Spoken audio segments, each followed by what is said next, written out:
I feel convicted that being a good steward of what we have here on earth, like we need to be just doing it the right way. I feel convicted to, be able to say, this is how we raise our animals. Yeah. You may think, oh, it's organic, or it says, cage free. That means it's not in a little dog kennel with a feeding tube. There's still 15,000 chickens in a metal barn, all breathing their own particulates in and bacteria and living in their own filth. And it's not a humane situation. In the spirit of fear no food, are there any kind of cuts or parts of the animal that you're like, we're just sleeping on this? Most people don't. Welcome to the Fear No Food podcast, health and nutrition stuff for us normal people. Well, I'm super excited about this because I think if there's one rabbit hole I do go down quite often on the internet is how our food is raised.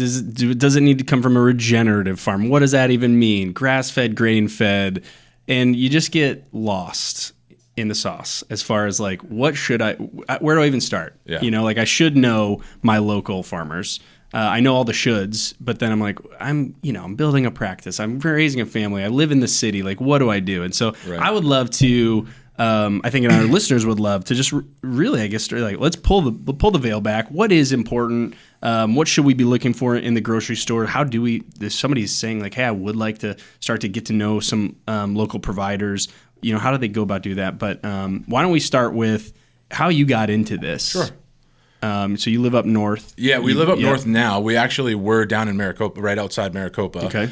And we bought some land, and my wife grew up with horses, and so we just were like, oh, we'll get some horses, and then it was we'll get some chickens, and I actually was repairing motorcycles in my own shop at the time, and somebody was like, oh, hey, can I pay you with hogs? And I'm like, I guess so. It wasn't a big bill. So she was, it was a neighbor, it was a friend's mom. And she's like, can I just, give you some hogs? And I'm like, yeah, sure. I'll give it a try, And this was 10 years ago. And so we raised them, butchered them, and ate them. And we're like, this is not like the grocery store. What? Wait, let's pause there for a second. So you just raised them, butchered them, and ate them. Mm-hmm. You just said that as if that just was second knowledge. How, did you YouTube that, or if somebody wants to buy some supplements and give me some hogs, I wouldn't know what to do if I had those hogs. I mean, we already we had a bunch of dogs. We already had some livestock. So we were in raising animals and but the hog part of it, a lot of it was just go to the feed store and talk to, and this is small town. So you talk to the owner of the feed store and she's like, oh yeah, try this feed, try that feed. And a lot of it was trial and error. It was hey, we paid extra for this particular feed because it's supposed to be better, but we didn't get any actual better yield out of it or better quality. So, okay, let's, next time let's try this or let's try that. And then we don't butcher ourselves. So we take it to a packer. Is that what you did when you said you butchered it? You said that first? Yeah, we had a packer butcher it. And it's, but at that time it was just a private butcher. So it's non-USDA or non-ADA. Because you're just for yourself. Yeah, for yourself. Yeah. And there's really actually nothing stopping from you. I could sell you a hog tomorrow and you could take it to a butcher, a private butcher, and say, hey, these are the cuts I want. This is how I want it done. And they can do it for you right on the spot. So why would I want, we'll get back to how you got into this. So let's just take a quick detour. Why would I want to do that? What are the benefits? I think in theory that sounds so great. I'm looking at you, got an amazing beard. You kind of smell like a bonfire and a pine tree a little bit. And it's we heat our house with a wood stove. So that's, and I'm man, I am soft, man. I'm soft. I'm living a soft life. But why would I want to do, what are the benefits a lot other of people, than just. A lot of people don't. A lot of people don't want to do it. And is that bad? No, not at all. And sometimes you just don't have the space. Sure. If you live in a neighborhood, Arizona allows chickens now, no matter what your HOA says, you're allowed chickens up to I think 4 or 6 or whatever. But you can't even if you have a tiny little backyard, you can't be I'm going to raise Dr. hogs. Ryan Centers, if you're listening to this, you can have your chickens back apparently now. Because our one mutual friend, David and I's mutual friend, he had to remove his whole coop. There's been kind of a war on HOAs and chickens and whatever. But so you just don't have the space or the time. If you have a 9-to-5 job and, you also can't just quit your 9-to-5 job to raise, 2 hogs in the backyard. So I think the paradigm that I get stuck is that's the optimal way is but it's either that's best or it's black or white. It's super bipolar or polarized, not bipolar, polarized in that I'm either buying my own livestock from somebody and taking it to get butchered or they're butchering it for me, or I'm buying it's all just junk in the grocery store. Is that? Is there? I don't want to say it's junk in the grocery store, but you do have to understand like what is or isn't in the grocery store. Grocery store meat. I mean, if you look at just like say pork chops alone, if you look at pork chops at the grocery store, they look like little pinkish gray hockey pucks. Like they don't look interesting at all. They don't look appetizing. But when you look at a homegrown pig, and you can get into like corn or grain fed, you can get into silage, you can get into hay or grass fed, even with hogs, pasture over barn, and really, so when you look at those pork chops, like ours look almost like a steak. Like you have a nice fat cap on one side of it. There's intermuscular fat. You've got more like coloration through it of like reds and pinks and a little bit of purples. It's not just doesn't look like it's a pink hockey puck. So is that what got you into this a little bit? Was like how much of your calculus of saying, hey, we're going to start raising our own and butchering our own was because what you were finding in the store, like you were enlightened and you were woke to like, oh my gosh, like the stuff in the store is just not quality. That's kind of, like I didn't set out to like, I'm going to raise my own meat. But once I had it, it was like, oh, this is drastically different than what's in the store. Why is it different? Like what, like, is it what it's fed or raised or how it's raised or how it's packaged and processed? Like what are all those differences? So at that point, then it was like, oh, I'm just going to keep doing it for ourselves just because we liked the quality. Like we liked the flavor, we liked the texture, the quality of it. It was, and then actually what accelerated too was COVID. At one point, ground beef, crappy Walmart ground beef was $7 a pound. And I'm like, and then you couldn't find it. And I'm like, I've got to do something different. And literally that day I found a neighbor that was selling a steer for about $1.20 a pound live weight. And I'm like, we're going to do this. Wow. And so then we switched to the cattle part of it and then started doing that. And then again, it was like, okay, different ways of feeding and raising and that kind of thing. But then when we get it back, it's like, wow, this is great. Like there's actually a joke. Well, you've had Emily on. Like there's actually a joke in our family that like we don't even go out to steak restaurants anymore because everyone's like, oh man, I got better stuff in the freezer at home. Yeah. And it's not a brag. It's just like it's just the difference of the process, and where they come from, how they're raised, what they're fed, how it's processed. Like the grocery store stuff has dyes in it to make it look more appetizing and more red. So just stuff like that. Interesting. Yeah. Okay, so you guys moved up north, and then you're like, this is the full-time thing. Rusty K Ranch. Yeah, so the transition was because we only had a couple acres outside of Maricopa, and most of the animals on our property weren't even ours. They were pre-sold for people that are like, I don't care if it's a year and a half. Like, here's a check, get me some beef. Get me in line. I want the next one. Like even with our hogs, like we were breeding hogs and we had people, we call them legacy shares, but people were paying deposits on animals that weren't even born yet. Wow. Because they're like, we want something. Why? Well, first off, how did that happen? I'm in the wrong business. Apparently people are prepaying. Well, it's like a million hours. But, I mean, But like, we do well, but word got out that, you guys could do this for other folks, and then it started taking off. Yeah. And and we already had property up north. Why do you think that is? I think it partially just timing, and then I think after COVID, people are like, "Oh man, the food chain's not as stable as we thought it was." And then there was some meaning stuff, like there's stuff not on the shelf. And I can't just go to the store and there's just not like I can't go to the and then at that point, like if you're not prepping or growing your own things, like what do? You left the grocery store without the stuff that you thought you were going to have. And then also I think there was some stuff with that kind of became public with like the USDA and labels and some of the misinformation on labels and weird stuff. So up until I think it was last spring, most of the country's beef actually comes from Brazil. So most of there's more acreage cleared in Brazil of the rainforest for cattle production than for paper. Like when I was a kid, they were like, "Oh, you don't waste paper. Like you're going to kill the rainforest." Like it's actually beef production.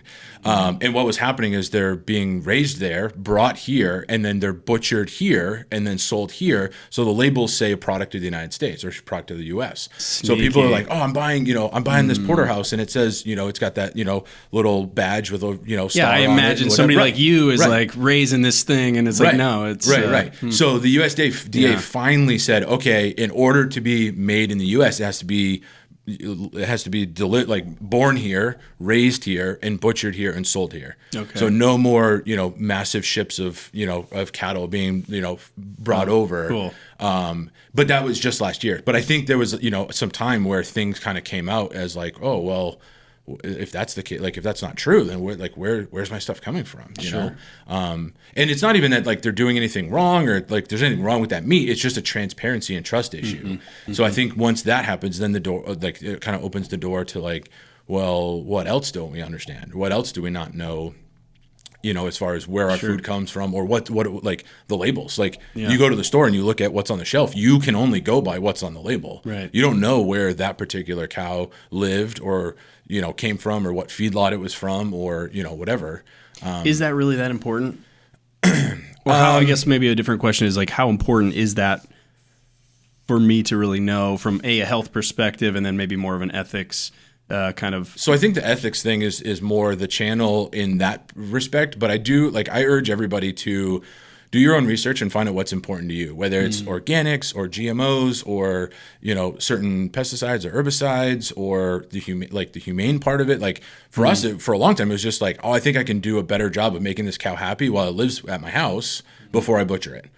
And that's like, and that, I think that's, for us, that was the priority. And some people it is. People are like, oh, I don't buy this. I don't buy store-bought chicken because they're in cages with feeding tubes, and that's their life, and it's terrible. I don't want to support that. And we're like, okay, well, ours live in the grass on the pasture, and get fed, conventional feed, but also, they get worms and they get sunshine, and they're happy. Thanks for listening. This podcast is brought to you by Revitalize Weight Loss and Wellness. It's unfortunate that we've been led to believe that significant weight loss results can't be sustainable, and to be sustainable, it has to take forever. At Revitalize, we've proven out through research and real-world experience that a combination of high-quality coaching, high-quality supplements, and a customized nutrition plan is really the key to seeing significant results in the short term and being able to sustain those results through metabolic empowerment over the long term. If you'd like to find out more about how we've helped over 11,000 people lose weight and keep it off, check us out at the link below or at revitalizeweightloss.com.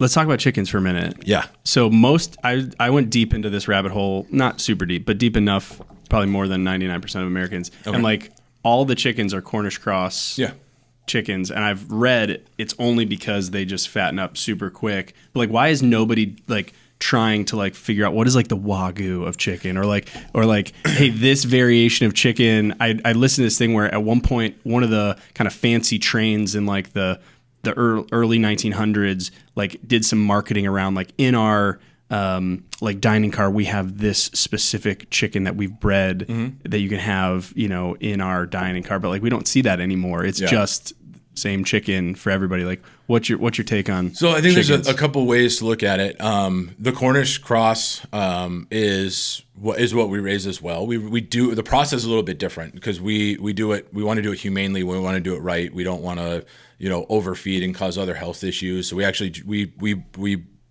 grow ours out longer and slower, just for more health, their health benefit, not ours, but Americans theirs. or the world maybe chooses that because they can from like, I've read it was like 6 weeks you can get from like hatch to like full slaughter. Yeah. If you're really like feeding tube, like, so it's just, they put on a lot of weight quickly. Yeah. Right? Yeah. And they're crossbred to be that way. My understanding is they were originally started way back, like, I think like when the 13 original colonies were in place, and it was just a turkey alternative because at the time it was chicken took so long to grow, and then also if it's a laying hen, then that's a hen that's not like you butcher that you're not getting eggs anymore. So it's kind of like multi-sided like use of that chicken, so it was a lot more expensive to butcher that chicken. So by crossing certain things or certain breeds, then you can get the weight gain. They start laying, but a lot later in life, or in their life cycle. But there are a few other breeds like Red Rangers and stuff that are a slower grow. The size is a little bit bigger, but it's slow. I think it's almost 20 weeks, 22 weeks to be, full like butcher weight. Well, in if you're looking at it from even just a business standpoint, like you have 6 to 8 weeks, or we go up to 8 to 10 that you're feeding it, and if you were to double that, all of that extra feed, time, like all of those things have to be factored in. And I don't want to say we're competing with the grocery store because we're really not, but some people do compare like, oh, well, your chicken costs this, it's $1.99 at Walmart. Like why, why is it so much more? And so that's another factor that growth time factors into the cost. The other thing too is the meat is a little bit different as well. So when you say like Wagyu is known for all the intermuscular fat and marbling and color. But chicken fat really isn't like, if you look at chicken breast, there's like chunks of, I meant more of like the marketing around it where it's like, hey, this is the filet mignon cut of the chicken. Like nobody's really doing that, right? It's just the one chicken you get it at your. Because I don't think the actual texture and flavor of the meat changes with the feed. So it's not the same as like cows and pigs where there's kind of a specific correlation between, oh, it's fed this, so it's gonna taste like this, or it's fed this, so this is the result. Especially in that short window. Now I have heard of like farmers that are like, oh, the last like month I'll feed them pineapple or grapes or whatever, and they claim like, oh, it's got a sweeter flavor in the meat or whatever. But it's like when I've done wine tasting and I'm like, it just tastes like wine, and then somebody's like, no, there's hints of this. I'm like, the suggestion. I'm like, oh, tobacco, right. Oh, it's right, a little oaky and strong leather, hit of kiwi in that one. Oh no, not kiwi. Right. But yeah, I don't think that's a particular animal that you really can do too much to. Okay. And even if you talked about like conventional feed over like natural feed, like I'm not even talking about organic, but actual like natural seed, like flaxseed and different actual forage, the meat itself doesn't really look any different. Yeah. As far as from like farm raised. Now, if you take ours in the grocery store, like there's definitely differences. But, when you're talking like farm raised, even just yourself, like our neighbors raise their own, meat chickens and have hens and stuff. And like you look at the two and there's really not much of a difference.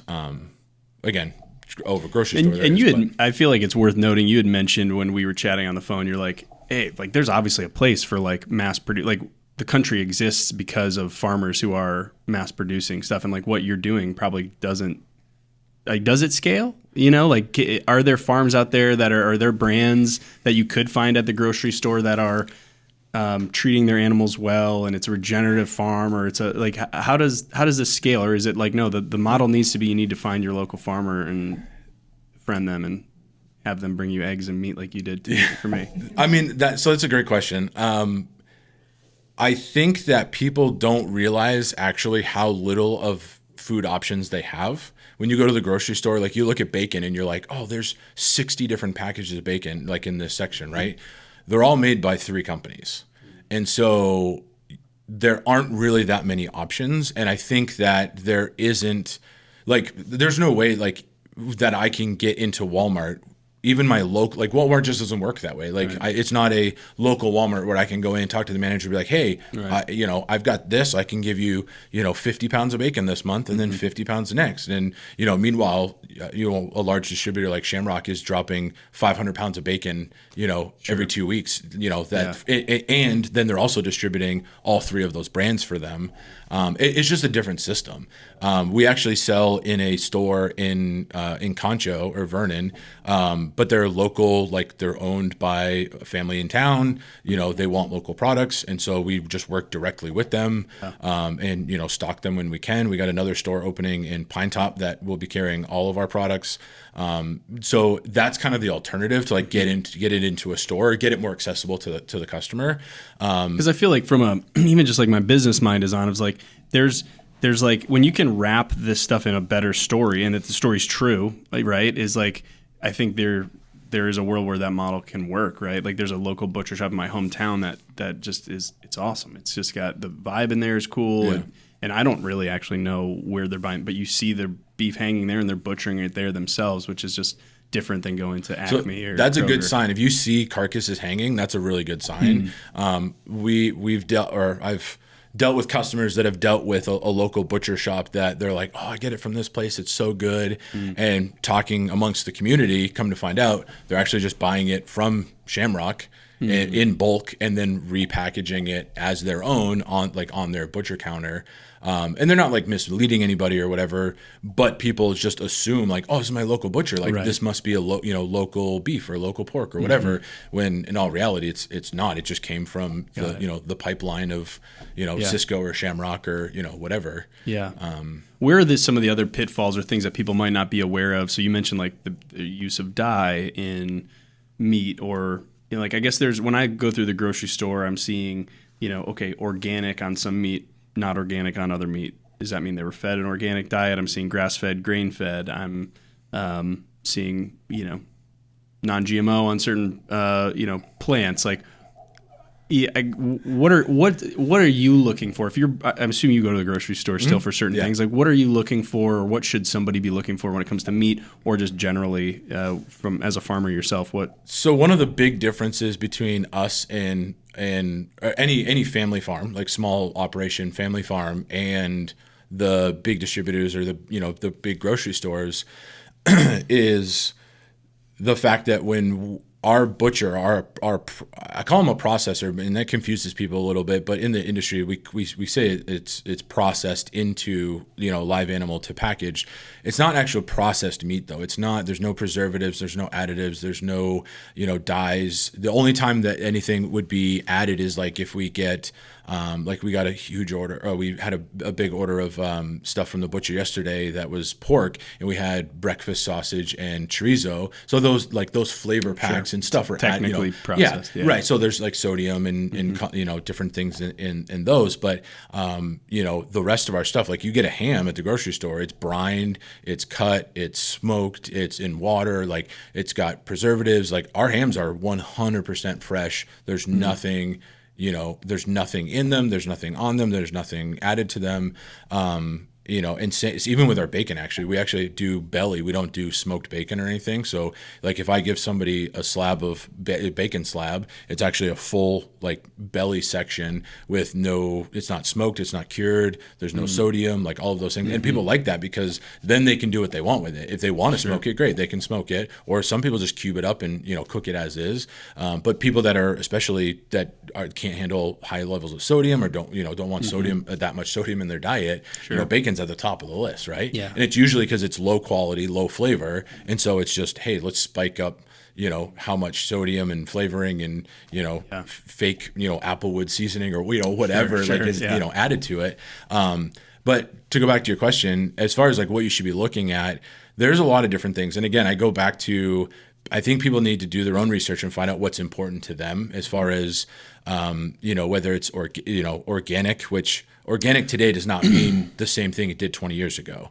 Organic 20 years ago meant that you had a regenerative process where you used animals and plants together to improve the soil quality so that you didn't need to use fertilizers, pesticides, herbicides, anything like that. And then you grew your stuff without needing any of those things. And then you could, you sold it as it's untouched.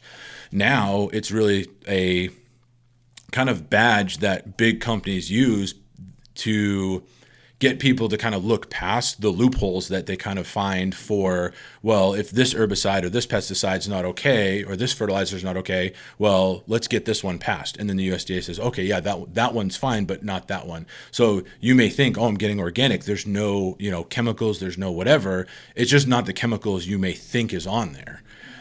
There's still, like I said, herbicides, pesticides, fertilizers, things like that. And then the flip side from like not just produce, but in animals, like you can buy organic chicken feed that claims to not have glyphosate or other fertilizer or other killers and stuff in there.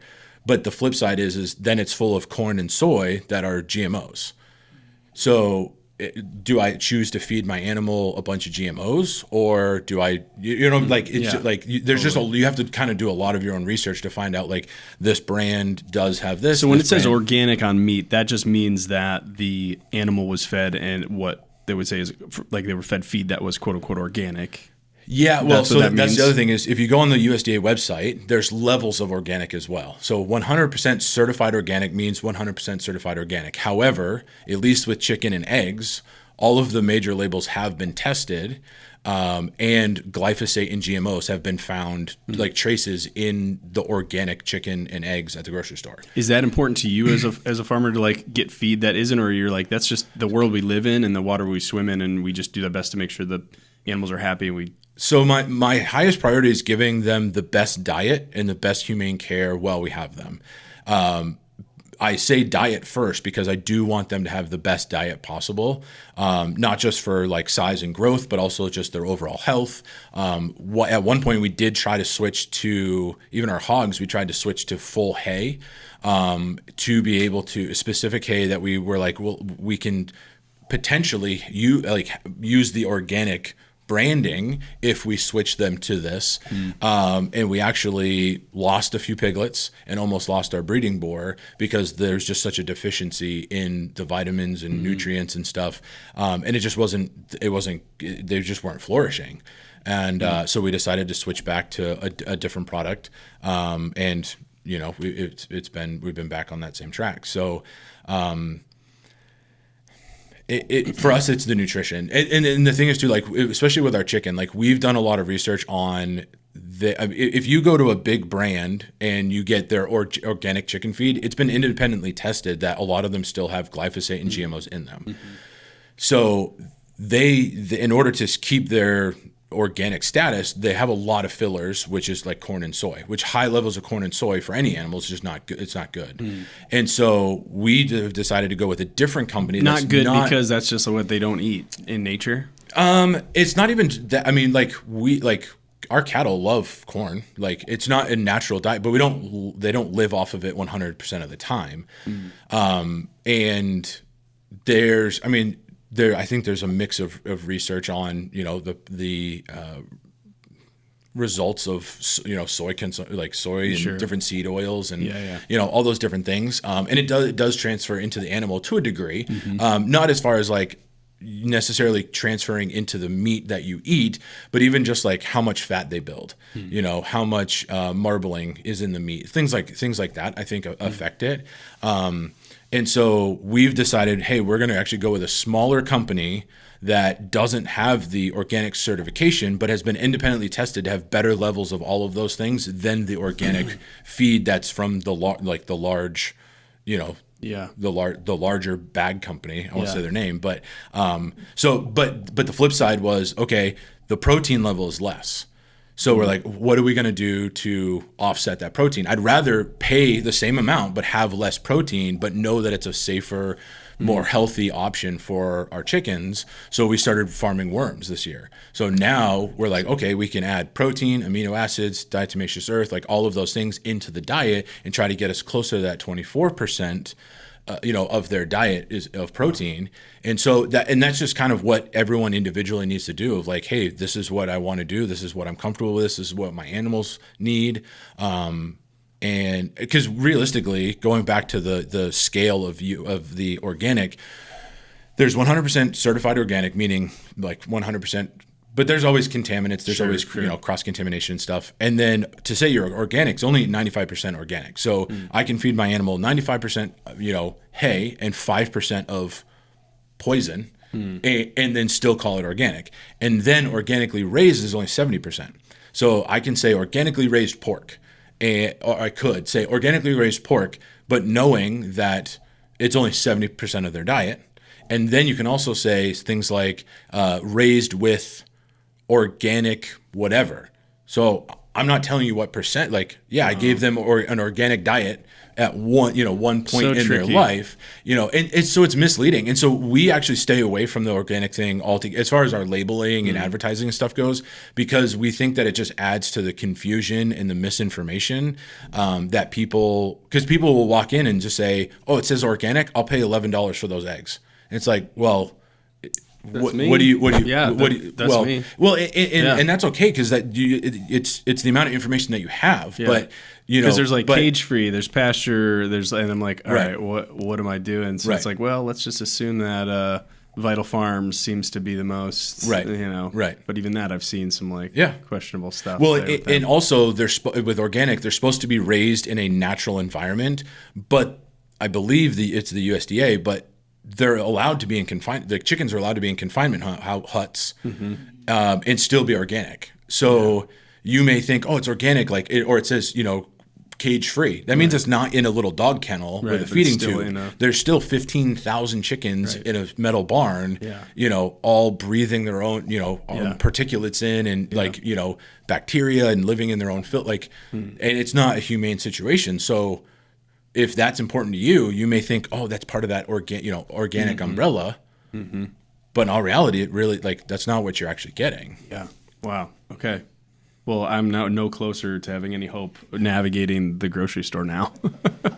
Well, it is the world we live, like you asked, it is the world we live in. And I think part of it is just make good decisions, day to day. And if you have, the opportunity to offset your, weekly groceries with somebody from a farm, or start a relationship with somebody, or, whatever that may be, and start implementing that. And I believe that it gets easier and easier as you have that relationship. Yeah, that's a good point, because that's I think all right, I got to start raising my own stuff. You can stair step your way into this, right? You can go to your local farmer's market and maybe start with hey, I'm going to buy a dozen eggs and start a relationship, start asking them questions and learning more about what they're about. If you're enjoying this podcast and would like to learn more about what you can do at home to take control of your health, check out our book. It's an Amazon bestseller. It's called Fear No Food. It's written by myself and Dr. Abood. You can get it at fearnofoodbook.com, or you can find it on Amazon by just typing in Fear No Food, Dan Lemoyne. I'm sure we've all heard of we talked about this a little bit, where it's I heard that the farmers markets are being exposed, that people are just bringing in from big distributors and selling it as if they're a small. Yeah. How do you find, you just charge up to that thing, be like, where's this come from? Tell me about your practices. Or how would you recommend somebody figuring that and navigating that? It just feels like deception at every turn. There's definitely people that are being dishonest and playing the system, and especially with farmers market. I think a lot of people that go to farmers markets, they're just looking for kind of an artisanal option. They're not even necessarily saying I want to work with this farmer. Sure. They're just saying hey, I like higher quality products, so I think I can get that at the market. And when you go to the market, you can get goat cheese and goat soap and kind of these things. Artisanal type of charcuterie type of products, and so you kind of associate that together. There's a lot of videos online where people actually go to farmers markets and kind of ask questions and kind of do a tutorial of hey, if you've never been to a farmer's market or you don't trust the farmer's market, here's a bunch of questions to ask. The big thing, especially when you're talking produce or animals, the first thing is, what is it packaged in? If people are reusing packaging or they're unloading boxes that say Dole, there's clearly not from their farm, I don't reuse, partially I can't legally reuse. I can't even reuse egg cartons legally. Now, if you go on Craigslist and you find somebody in your area that's selling eggs out of their backyard, they're reusing something from Fry's or Safeway or whatever, which is actually against the law. Not that I'm for more, government oversight as far as, into the family farms and stuff. But, it is it's hard too, because we have to follow we have all of our licensing, we have, all of that in place. So we are accountable, and we have to, be able to recoup that cost when we say, okay, well, our egg cartons are different. Because they're not branded. You didn't get them at Fry's, or everyone in your neighborhood just gives you all the extra egg cartons, right? And you fill them up and you sell them, the labels and all of those different things. So there is some differences, but again, what is their stuff? Is it in a generic plastic crate or tote that they're unloading from their vehicle? Okay, that's a good sign. They probably bought those totes on Amazon or in bulk or Big Lots or whatever, and that's what they're using. They're not just unloading it from a loading dock into their vehicle, and it still says like I said, Dole or whatever other farms. So kind of what is their branding, or what does their packaging look like, and then just talk to people hey, where's your farm? Where'd this come from? Because some and this is kind of a gray area too, but some farmers market goers will have a few things of their own and then buy other things to bring with, and and I don't think that's necessarily a bad thing, but you need to be transparent. You need to be honest about it. These things, I grew at home. These things, are in season, and I have, the ability to, get them, or, whatever. So yeah, so what does their setup look like, and and talking to them and just say, hey, what, like, and animals too. Like a lot of people are surprised when we're chatting and they're like, oh, where do the animals come from? I'm like, what do you mean? They're like, where do they come from? I'm like, dude, I fed the whole barn this morning before I came to the market. Like, what do you mean? Oh, you actually fed them? Like, yeah, like and to me, like, because that's what our day to day is. Like, it doesn't even cross my mind that I'd be like, just getting animals like from Smithfield and or like pork from Smithfield and then reselling it at, as my own. And then the other thing that a lot of people recommend, and I'm on the fence about this, but you can always ask to come check out their place. If someone is passionate about what they do, they're going to be open to you coming and seeing their operation. We live on our some farms, like people, they're like more of a little bit more commercial than we are, and so they may live one place and have a farm somewhere else. We live on our property, so we don't like people to just come to the gate and honk and hey, let me show me around, But we do walkthroughs with homeschool families from church all the time, and anybody that wants to come by and see what we do or see our place or whatever, like, we ask that you call ahead or, let us know at the market, hey, can we set up a time or whatever. But like, if you're trying to hide something or you don't even like, you live in a neighborhood and you've just got a freezer unit somewhere that and that there is a big business. I actually, Canada has a huge problem with that right now, actually, where food distributors are literally like auctioning it off their loading docks on Fridays, and then people are loading up freezer trucks or cooler trucks and taking them to farmers markets on Sundays. Right. And they'll say, oh, this name farm or whatever, and they own a little bit of property or have a farm name or whatever. Right. But it's not like, the sticker literally says, made in Mexico. Revitalized Farms LLC. Yeah, right. But I'm just buying from them. Right. You're buying in bulk. Yeah. It's already boxed up, and you're just taking it to the grocery store or to the farmers market. And but really, I think it's relationship based. Like I think that's really. You want to start a relationship with somebody. I'm convinced a lot of people do business with us just because they like our family and like supporting local. Sure. And once we have a relationship, they're like, oh yeah, like I get it from whether it's the guy at church or the guy in town or the guy whatever. Yeah.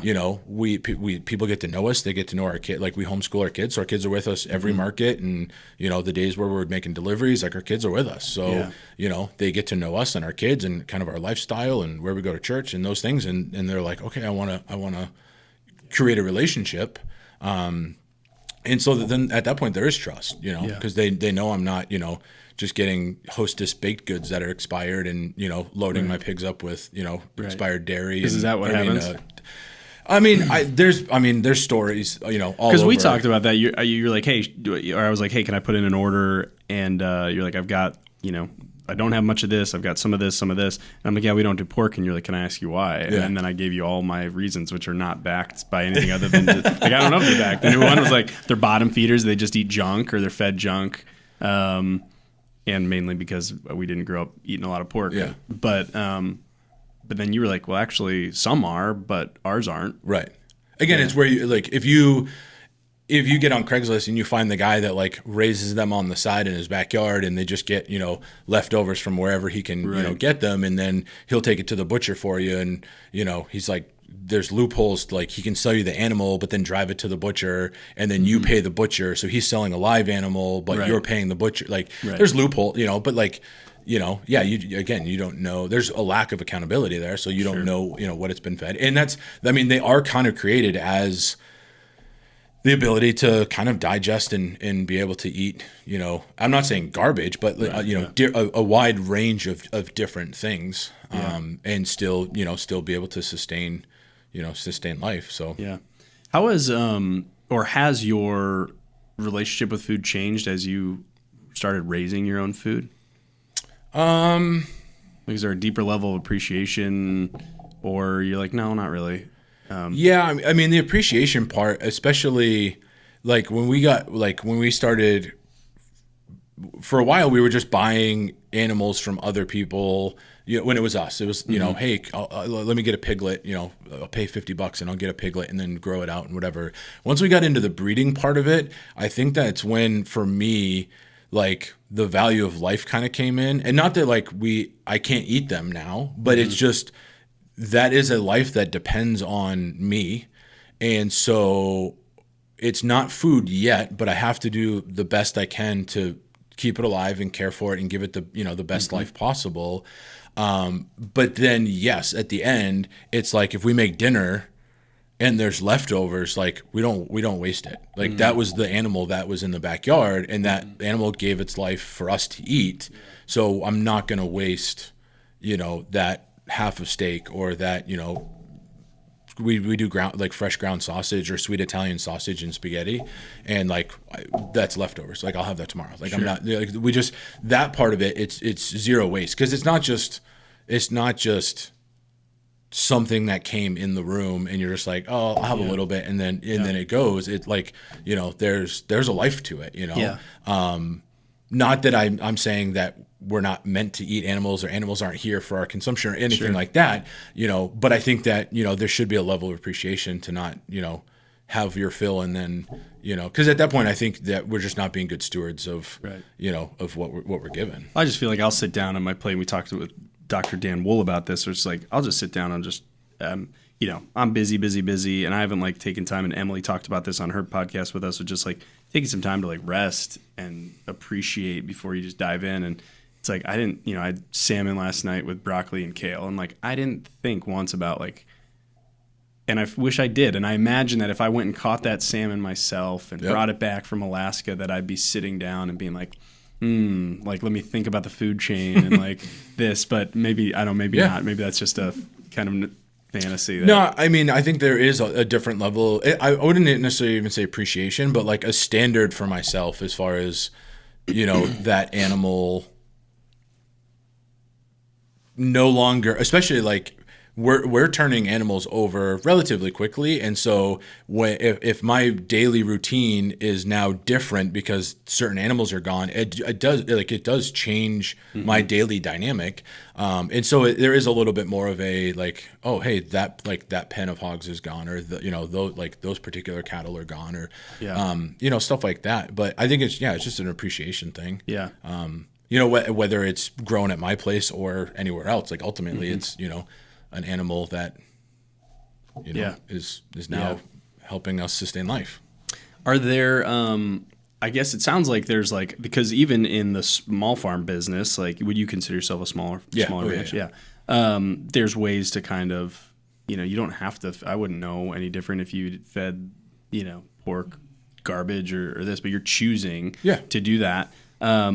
But that's why it's important to get to know. If we were local, we'd have a relationship, and you would just be like, okay, that's my guy, that's my pork guy, and we talk, and I'm super passionate about I get, they get this amount of pounds of this and that, and that's kind of what I'm getting at. Is it's almost that would be the tell at a farmer's market if somebody's really passionate about this craft, it's almost maybe not inevitable, but I feel like it's less likely that they're going to be taking shortcuts for sure to maximize the bottom line by a couple percentage. If you're listening to this podcast or watching it on YouTube, I want you to know that it is not free. Well, you're watching it for free, you're listening to it for free, but we have a gentleman's agreement here at the Fear No Food podcast. We put a lot of work into this podcast, and all we would ask in return is that you like and subscribe on whatever podcast player that you're listening on, or if you're watching on YouTube, go ahead and subscribe. There's no way that I'm going to be able to check to see if you did. That's why it's the gentleman's agreement. Really appreciate if you took the moment to click that link and subscribe. Are there any things that you're hey, this is this is I guess you, at some point in time, you made that decision that we're going to raise these animals this way. Was that, it sounds like it's a little bit both and, but is it because yes, it produces a better product and I can actually capture more value financially from that? Or is it all just ethical? It's all ethical for us. Yeah. Okay. It's all ethical. I feel convicted that being a good steward of what we have here on earth, we need to be just doing it the right way, And I'm not saying my way is the only way or the right way, but I feel convicted to, be able to say, this is how we raise our animals, but this is what we do. And once you're deep into years into it, it's just second nature. I'm just not going to do that. Yeah. It's not even, I'm not going to consider that. But the flip side is when new information comes out about a particular feed or something like that, it's pretty taxing. I've spent hours just this winter, like double checking, like, are we going to change our feed this year? Do we need to change our feed? What, like, did anything come out about this brand or that brand or whatever? And so it's like, it's mentally taxing. But again, I think I feel blessed to have this job. I would do this job even if I made zero money. I just enjoy it. And so, but in order to like actually show that I appreciate it, I think we have to just, do things as ethical as possible. Yeah. I love that. I think that's and obviously you only get to know that when you get to know somebody, but I think that's like just a beautiful thing where it's like, hey, I'm willing. I mean, I really think about that a little bit with like some of these weight loss drugs. I get called twice a week from different compounding pharmacies and people trying to say like, hey, would you like to add this to your product line? It's like, I'd rather go out of business than like sacrifice what we believe. And again, their principles, their convictions. I'm not saying that if somebody chooses to take a certain medication, it is wrong. I think there's a use case for everything. But for us, like where we're at, like that's just not something we're going to do. Yeah. But that's hard to do. And like, there's multiple times where you like reconsider things. Like, do we need to, like, new information comes out and you're like, oh, maybe we're too critical about this thing or that thing. And I think part of it though is once you do stick to it, long enough, you kind of find your lane and the people that appreciate you being in that lane. Yeah. And if you don't agree with me, that's fine. I don't even have enough animals to feed the people that are in line to be fed. So if you want to go somewhere else, like that's fine. And no hard feelings. Like there's not enough farms in the country outside of like the big, commercial farm. Like we couldn't feed the world the country fast enough. And in some ways it becomes like that actually like probably behooves you because it's like I feel like that increases my trust quotient, with you. Like I think there's this for you it does. Some other people may be like, oh, okay, well I'm only focused on price. Like okay, that's fine. Or but from a consumer standpoint, I think because like there's a story of David Chang who's like this famous chef. He's got a bunch of restaurants in Vegas and stuff. And there's this story where this food critic would go to his one restaurant and ask for these Brussels sprouts, but there's bacon in it, and he was a vegan, so he would ask them to not make it. And a couple times they would make it without bacon, and then like the third or fourth time he went, David Chang was there and came out and was like, hey, we feel like that this dish is best made this way. Yeah. We appreciate that you don't eat meat, but like let me give you some other great vegan restaurants here on the Strip that you might, but we're going to continue to make it this way. Yeah. And it like made a raving fan out of this guy, and he's been like writing about how much he respects David for that. And it's like I think when you get to like, hey, this is your lane, we're seeing that with our business where it's like the volume of people might not be what it used to be when we were brand new to the Valley and novel, and because of I think in part because of these weight loss drugs. But the people that are coming, they are very, very in line with what our principles are. Yeah. And when we're saying like, hey, this is what we're about. And I think there was a season in our business where we were trying to be all things to all people. We'll do whatever. You want to do it this way. You want to sacrifice this little thing. You want to do this. Not everyone's your customer. Yeah. But it's very tempting to get that way when you're trying to run a business and put food on your table and things like that. But it's like when you get back to like, no, this is what we feel. This is our hypothesis. This is our thesis about how animals should be raised or how somebody should, pursue wellness. It kind of polarizes, but in a good way where it's like, hey, we're not saying that everybody else is wrong. We're just saying this is what we're really good at. Yeah. And if you align with that, come on. Or in fundraising, when I was the development director at our nonprofit, it was like the most success we had was when I was just like, I don't need somebody to give us money. I just need to find the people who really love what we're doing. Yeah. And the money will come. And partner. Yeah. Yeah. I've always said if you take care of your customers, like, and actually take care of their needs, then they'll take care of you. And it doesn't mean like not everyone's your customer. Like in any industry, like I came out of the motorsports industry previously, like not every single person in the world is your customer. Like I know a lot of people are like, oh yeah, like you can sell your thing to anyone. Like no, like that's not that is not your ideal customer. Yeah. And we've actually had to do a similar thing with like how we finish our hogs very specifically in order to have the best flavor, texture, color, like all of those things. We've worked on it for 8 years now, and we're very specific on that. And we've had people that are like, oh hey, I want you to grass finish my hog, and we're like, no, we don't do that. Because if it doesn't come out the way you want, or how you think it should come out, then you're thinking, oh, well, this isn't good. Like they don't make a good product. Well, kind of like the Brussels sprout thing. Like I'm going to put my stamp of approval on this hog. If you want to buy that meat, I will hand deliver it to your home, which I do. We deliver around Sholo. I will deliver it to your home, and I guarantee you're going to love it. Yeah. But if you want something different, then why don't we talk about a different option for you? Or there's other producers. So let's talk about grass and grain fed, because I think that's a vogue thing. It's kind of a virtue signal in some ways. Yep. My dad and I have talked about this, where he feels like there's a big difference in flavor of, he prefers like corn or grain fed. Yep. Of course, like I probably fall more on the line of like grass fed is probably healthier for you, but like what is your take on that? How do you raise your livestock? How do you raise the pigs? So we on our cattle, we've only done one grass finish out of all of them in the last like 2 years. Grass finish meaning like it was grain fed and then finished on grass, or full start to finish? Full start to finish. Now there's some situations where like they may have access to a little bit of grain that spills on the ground. Sure, or, of course. Like right. if we're finishing another one and we're keeping them separate, and they somehow get into it or whatever. But as far as our finishing diet, we normally, if we take like a 700 pound, we're kind of in the middle of the road. We try not to actually go too big on our cattle, just because of quality. The other thing is with USDA, like the age actually matters. Like it can't be over 2.5 years. So depending on what size we get them at and age and that kind of thing. So we actually try to shoot for like 700 to 800 pounds before we start finishing.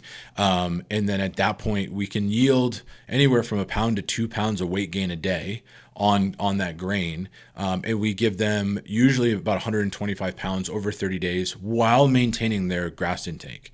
So that's a big misconception that people are like, oh, well, you pull the grass and then they're only getting, like, no, we keep them on, whether it's on a pasture or we're haying them. Why is grain fed get such a bad rap right now? I feel like I should know the answer to that, but why? Yeah. So I think partly it's a buzzword. So there's a lot of influencers online that are like, oh, this is the best, this is the most organic way to go, or the most natural or whatever. And I think part of that, and this is just my assumption, but part of that is that's an additional expense that I have to incur. Like when you say you want grass finish, great, it's X amount per pound. If you want grain finish, great, it's X amount per pound. I incur that extra expense the last 30 days of grain finishing that steer or that heifer or whatever. It's more expensive for you. So it's more expensive for me. So I would actually rather you not. But I think that the quality of the meat, and I don't mean quality as far as like lowest, amounts of this and that, or like I'm talking about like nutritional quality, but I'm talking about like you cook it and you're like, this is better than any restaurant I've ever been to. Like that's we're trying to kind of put both of those things together. Sure. Like we don't think that you should have to sacrifice, like, oh, I get it from a farm, but it's not very good. Like, right. I think we should be able to do both. So that's an expense that we have to incur. But all these larger ranchers that may have like a land lease, and we actually have a family up in our area. They live in town. They lease a ground outside of town, and they're just moving their cattle from pasture to pasture, which is fine. But when they're ready to butcher, they pull it off pasture, send it to the packer. So it's not even getting like a silage or like a actual good alfalfa hay diet. What does silage mean? Silage is like a mix. It's like a fermented mix of like hay and grain, and like it's like a feed. It's a different type of feed. But so they're being pulled off of native ground and then going straight to the packer. So they're not even really being finished on. They're finished on grass, but like they're not being finished on like with a good alfalfa diet. Our most of our grass, like we have almost knee-high grass everywhere in Concho, but it's like gray, tan, yellow. Like it's called grandfather hay. Like it's just old. Like old. There's not much nutrients in it. So we finish on alfalfa, like good green, actual stuff with sustenance. So that's just additional, and some farmers don't even have the infrastructure. Like, where are they going to put those? Like, where are they going to? They don't have a feedlot, so where are they going to? Like, they're leasing 640 acres here, and then 800 acres over here. Like, where are they going to finish them? Like, they can't.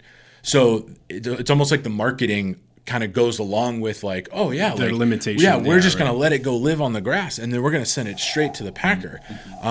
You know, and it sounds like that's fine, but it may not taste that great. It's 100% fine, and it's great. It's fine for the animal. Like, I mean, especially those land leases, like those animals will roam miles and miles and miles for months and months and months. Yeah, you see it when you're driving up north. You'd be like, well, who do these cows belong to out here? Yeah. But and they're living life and they love it. Like you know, there's nothing wrong with that at all. But we have a lot of customers, especially when we do the show low market, that come to us and they're like, hey, I got a cow last year. I'm wondering how you finish it or how you raise it, because I got it from this place and they only do grass finish, and I really didn't like it. Or the other thing too is like the less fat in the meat, the harder it is to cook without burning. Sure. So if you're talking, you know, like a steak, like you have to, you know, and people have come to us and they're like, it took me a year to figure out, you know, how to do that, you know, cook these without burning them. And, you know, they're okay, but I'm really like, I'd rather just go with you know, instead of like and I'm air quoting here, healthier option, I'd rather go with a better quality and have better flavor, you know, in my steak. You know, what's the difference? You know, what's the difference there? And we've had a bunch of customers that have just, you know, come to us and bought through us because they're like, oh, you're willing to do it differently? Okay, we'll give it a try. And so, like, if you're grain finishing, it's mostly grass until that last 30 days or whatever? Yep. Interesting. Yeah, and that's really just to help intermuscular marbling, getting some fat in the tissue. But if I'm going to the store and I'm looking at grass-fed versus grain-fed, should I be assuming that the grain-fed there is like they're stuck in a little pen just eating soy and corn for however many days till they're slaughtered? Depends on where they're coming from. Okay. That's my opinion. I think it depends on where they're coming from. Sometimes it's grass and then finished with, like I said, like silage or grain or corn or whatever, just at the end of their life. And so, you know, some of them are fed that the whole time on a feedlot. You go out to the Midwest and there's just like acres and acres and acres of feedlots. Actually, a lot of the cattle that are raised here in Arizona actually go to the Midwest finished on feedlots, run through a packer in the Midwest, and then they come back in packaged stuff that goes to the grocery store. So I think it can be different depending on where you're buying it from. And then the other thing is, like, I know, I hope I don't get in trouble for this, but like Kirkland at Sam's Club, their ground beef is retired dairy cows. I think Costco's Kirkland. So, what did I say? At Sam's Club. Oh, yeah. We don't have either up there, so it is what it is. So they're retired dairy cows. So they've had a dairy, like whatever that dairy is, you know, which a lot of time is silage, for its life, or for that, you know, amount of time, and then they're processed for beef. So is that bad? No, necessarily, but if you think you're getting one thing, like, you know, and then it kind of goes back to the ethics and the, you know, humane part of it. Like, if you're like, oh yeah, I just bought this steak and, you know, like, I want to make sure, you know, and different dairies do different things in different ways and, you know, whatever. Right.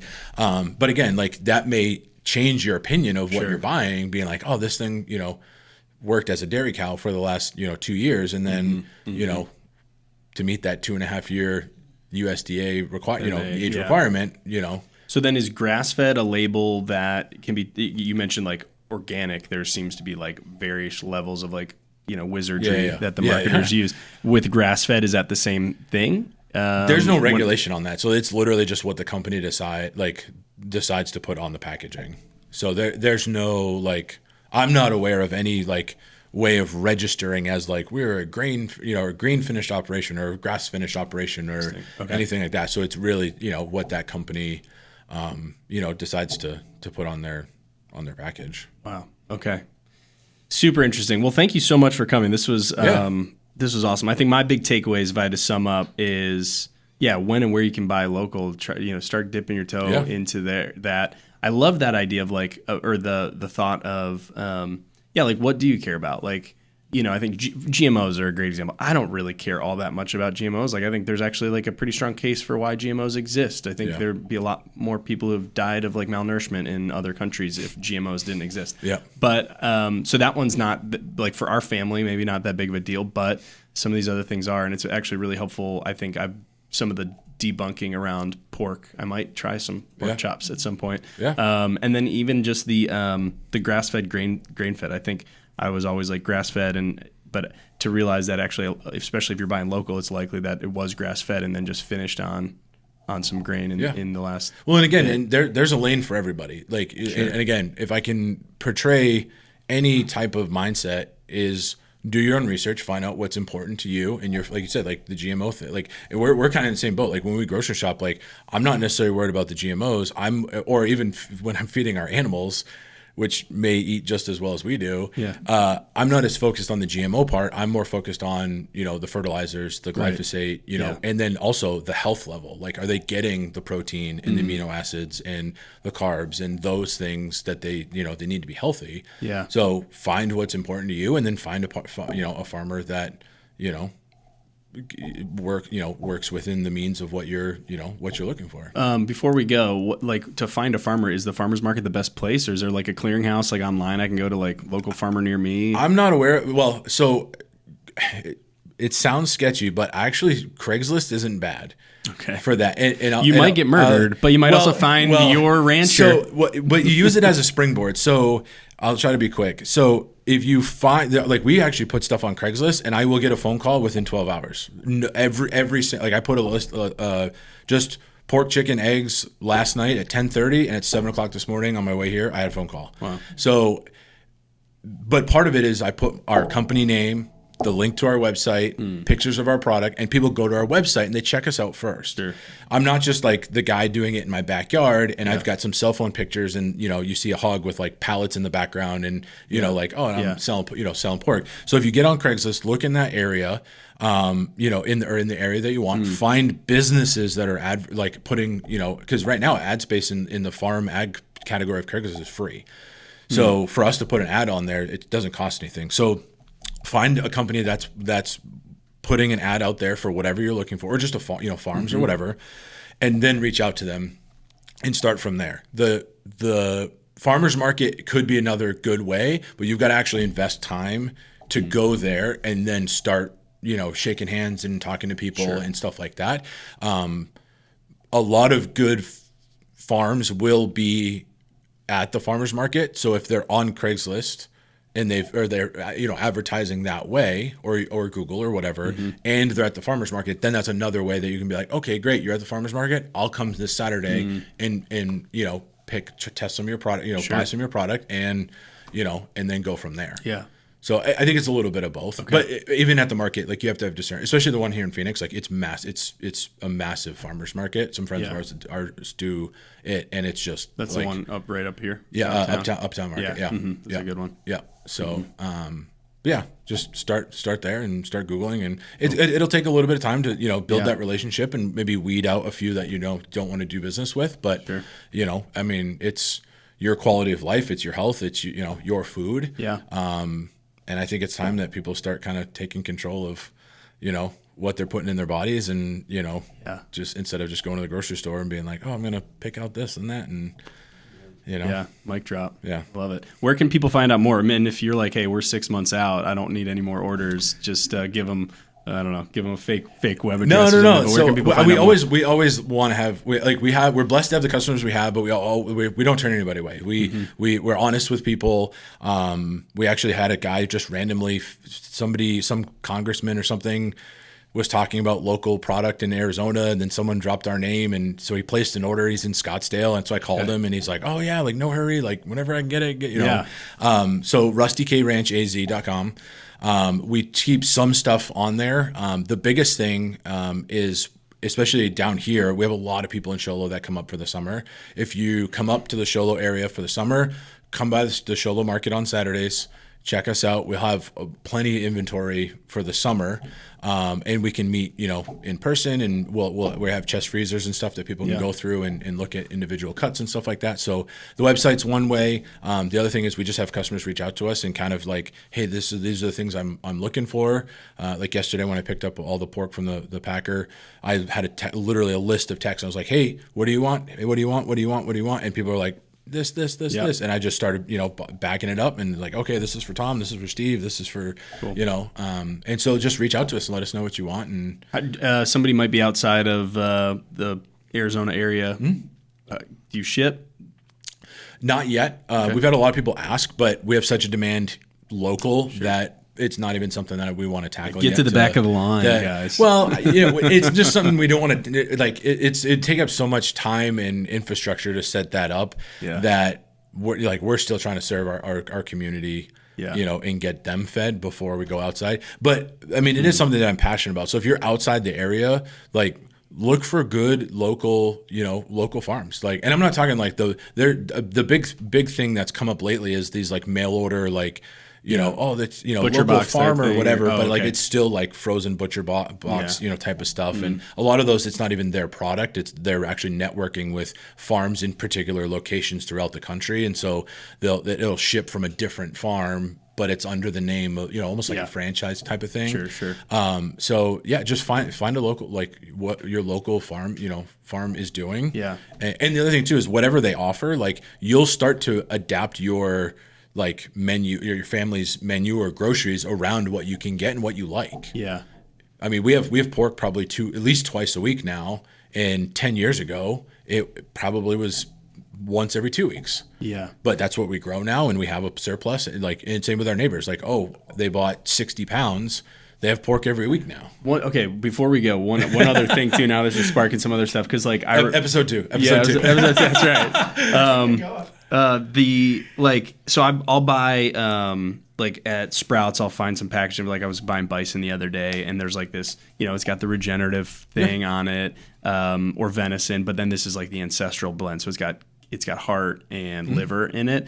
Are there like, in the spirit of fear no food, like are there any kind of like cuts or parts of the animal that you're like, we're just sleeping on this? Or like 75 years ago, people were eating liver and onions. They're still sleeping on it. Yeah. So when we process animals, we get like especially with beef, like we get tongue, heart, liver. Oh, good lengua taco. Those things back. Yeah, we get those back. Most people don't want them. Liver's a mix. Like we have a few like old timers. I was gonna say, I still love nobody liver. under 60 is eating liver and onions, but what we do is we got a guy at church actually that we co-op with that makes dog food, and so he uses any of the organs that we don't sell and grind to grind up dog food.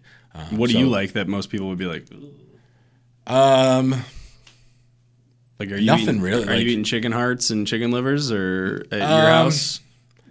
Not really. I mean, my wife's got a pretty plain palate. Like, okay. Salt and pepper is like seasoned enough. Okay. Right. So like even when I smoke, like do stuff on the pellet smoker, like I'll literally have to like separate or like pull half. Like, okay, this is off early, and this is hers, and then the kids and I like we finish it off. Not really. We just do. I mean, it's a lot of volume. It's and I love cooking it too. Like I can cook pork, but like 6 different ways, even ribs, like 3 different ways. Like and that's just like what I enjoy doing. Yeah. But no, there's no actually. Well, actually, I think one thing that people are kind of sleeping on is pork fat and beef fat. Is being able to cook with tallow and pork fat, like rendering that down and cooking with that. There's so many health benefits to that over a lot of the other seed oils and stuff. Oh, sure. Yeah. I got some friends of ours, they're missionaries from Mongolia.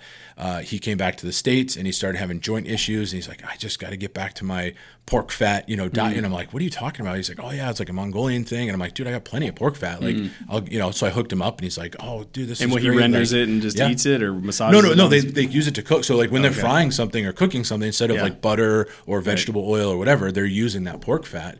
And same thing with with beef tallow. Cooking with that is so much healthier than the seed oils and stuff. And I think the flavor's better. Yeah. It doesn't taste like I feel like everything cooked in vegetable oil, it just tastes like fried fish. Oh man. But bad fried fish. Like not not like a good Yeah, and we've all seen those like correlated spikes of just like every chronic illness and when like seed oils kind of started to come into play. Yeah, for sure. Well, thank you so much for coming, Colin. Yeah, thanks for having me. This was super awesome, and I'm excited to get into those eggs and ground beef that I've got. Yeah, let us know. Yeah, thanks, man. Awesome. Thank you. Appreciate you.